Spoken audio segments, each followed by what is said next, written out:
Welcome to another episode of Extraordinary Ordinary Women, and I'm Margarita.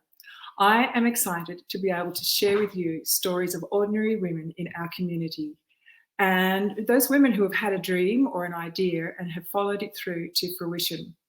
Their stories will encourage you, uplift you, and hopefully inspire you to ignite the seed of greatness in your heart.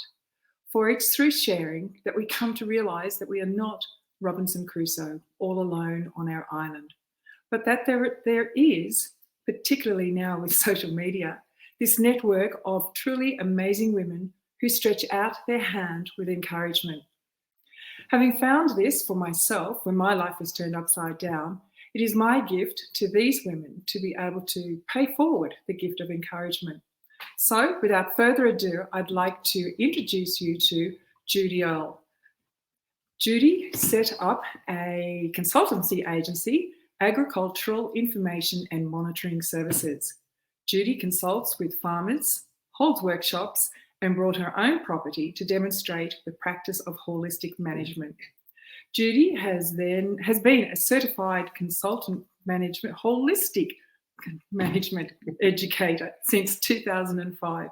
So good morning and welcome, Judi. Thank you, Margarita, and it's a pleasure and an honour to be with you this morning. Thank you. And we're both women on the land, as you can see by our dress. We're doing this interview and then heading out to do some work on the land. So, Judi, what prompted you to work in this field? Because like me, you're a member of the baby boomer, and females at that time had a choice of 5 occupations. So what took you into this area? Yeah, it's something that I've wanted to do for as long as I can remember, Margarita. My dad bought a farm in the central tablelands of New South Wales when I was about 4 years old, I think. I say dad because Mum was never really enthused about having a farm. So, so I grew up spending holidays at the farm and every second morning at track work with the racehorses and weekends with the horses, and any time that I could, I was out with the animals and on the land. So I only ever had one idea when I finished school, and that was and I wasn't allowed to leave before year 12. So the only thing I ever wanted to do was to go to Hawkesbury Agricultural College and do animal production, mostly because that didn't require any HSC mark, which was just as well, because I was not a very good student at the first go around. So I went to Hawkesbury Ag and ended up doing prac work with racehorses. And so I was working with racehorses and on racehorse studs for the best part of 10 years, and then decided to have a crack at doing vet science. Oh, good heavens. So something that didn't require an HSC. That's exactly right. So I had to go back to school. I went back to Blaney High School for 12 months and did year 11 and 12 physics, science and chemistry and biology and maths. And then the path took me through to UNE, rural science through UNE.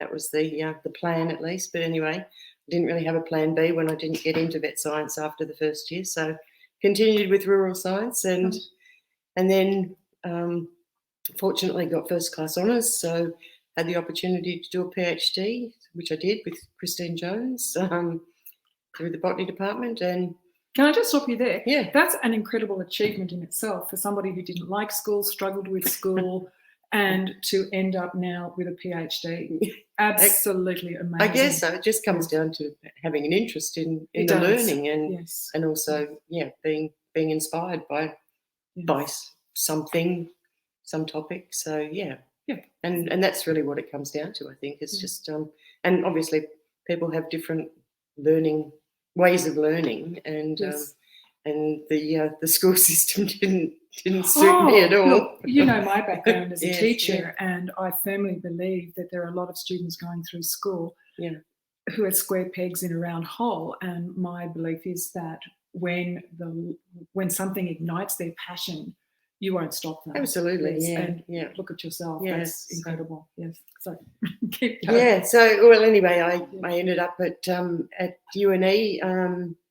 Finished rural science, finished PhD, took a few months off overseas and I actually applied for a few jobs in the interim before I went overseas, and I just was not inspired by any of those opportunities. So I think it was on the plane coming home, I decided that I'd bring a friend and a colleague that had been down a similar path, and I think within a month we'd set up the consultancy and started AIMS. So that was in 1998.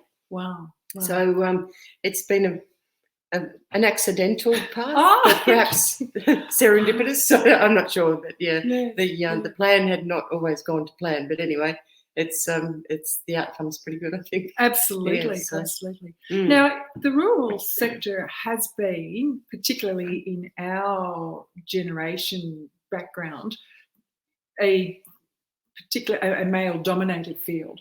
So, did you have to rise to the occasion to overcome any male dominance? Yeah, no, I haven't been conscious of much in that sense at all, Margarita.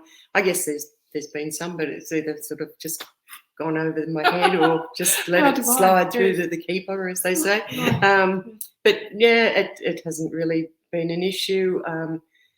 Both Lewis and I, so I started off in the consultancy with Lewis Kahn, and both he and I had a PhD in the subjects that we were talking about and consulting to farmers. So I think that comes with a bit of credibility generally for most people. Yes. So I haven't really noticed any great, there's not been any great struggle on my behalf to overcome that male dominance sector. Yeah. Because these days time has moved forward, and these days there are females out there achieving great and marvellous things, aren't there? Absolutely, yes.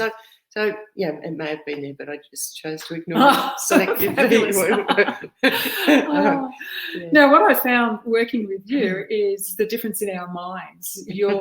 With your science background, you're quite an analytical person, whereas I've gone out to the paddock and looked about and said, oh yes, we've got X number of days left here, I think. And what I have admired about you is you've come along and said, well, yes, we have, because we've got XYZ amount of feed, which you have worked out mathematically, which maths is just doesn't enter my realm. So would you like to explain exactly what it is that you do? Mathematics, but it's in your field. You've got an analytical mind. Yeah, and that's really the basis of the consultancy and the work that we do with farmers is actually to quantify some of those decisions, rather than just saying, well, this paddock has always maintained so many cattle for so many days or whatever.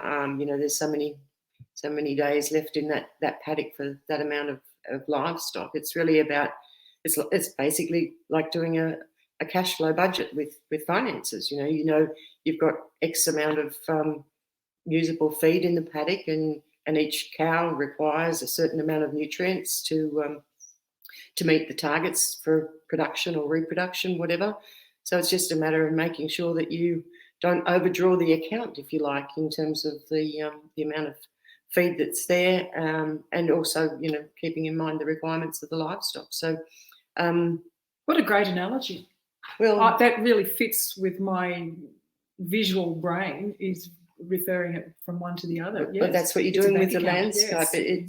With the landscape, it's really, when you're overgrazing and degrading the land, you're eating into your capital, really it takes a long time to recover, and we're seeing that now with the last few years, the drought. That basically what we do is drawn on evidence from data that we've recorded, not only from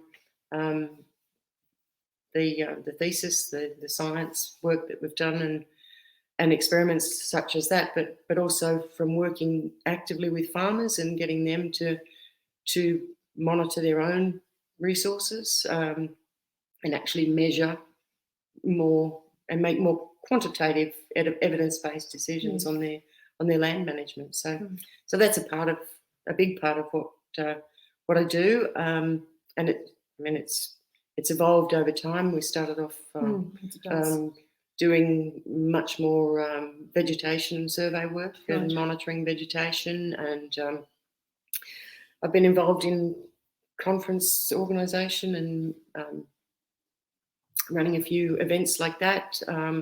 with the rise in awareness around climate change and those sorts of things, I've found myself doing a lot more soils-oriented work, because basically soils being the principal sink for carbon in the environment. So it's such an important part of what I do at the moment, is to emphasise the importance of land and soils in storing carbon and making a difference in terms of the health of the planet. So. Yes. Well, I must say, there's my takeaway point already, is the comparison of working with the land and the bank account. It just makes it so simple. It's finite. Yes. So I know what your answer is going to be, but our audience needs to know, what is it that you enjoy about your work? I guess that the main thing is actually working with really passionate people that are really motivated to make changes, not only in their landscape but also in their lives, because a lot of people really see farming as a hard slog and fighting nature, and it's often a lot of the language actually is war based, and when you're sort of fighting weeds, and it's all about battling the elements and those sorts of things. Yes. So when actually people work with the land and with the livestock and with nature, the rewards are enormous. So it's really about empowering those people to see the changes that can be made naturally, without spending a fortune on chemicals, and just actually utilising the resources that you get for free, the sunshine, the rainfall. When it comes, of course. It's been a bit short for a little while, but actually using those free resources best first before you sort of dip into the bank account to spend money. So, but just getting a thrill out of seeing the changes people make on their land and in their lives. But when you're working happily rather than in a constant battle. Yes. But I was looking for you to be saying how much you would be enjoying working outside. Oh, yeah. Well, of course, that's a given. Yeah, that is a given, isn't it? It's taken for granted when you live on the land. Yes. Yeah. But you've actually answered my next question. But before I move forward with that, sorry, I've got myself tangled here. But my next question was going to be about rewards, which you have addressed. Which is all good. That's not a problem. You haven't read the script.